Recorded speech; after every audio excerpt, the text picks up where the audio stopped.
সকালবেলাটা যদি আমরা বরকতপূর্ণ করতে চাই, যে একটা কাজ আমাদের কখনো আসলে মিস করা উচিত না বা অবশ্যই সেটা করা উচিত, সেটা হচ্ছে আল্লাহ সুবহানাহু ওয়া তাআলার সঙ্গে সকালটা আপনি আরম্ভ করবেন।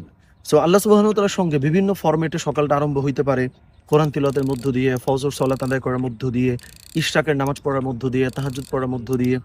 সো একটুখানি জিকির, ওজিফা, জিকির আজগার করার ভেতর দিয়েও কিন্তু এটা হইতে পারে।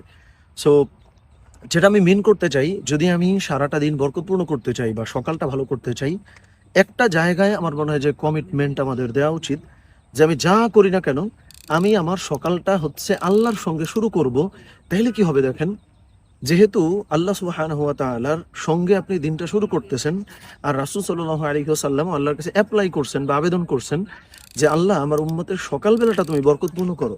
তাইলে নবীজির দোয়া আপনার জন্য আল্লাহর কাছে যে করা, সেটা কিন্তু কবুল হওয়ার চান্স অনেক বেড়ে গেল।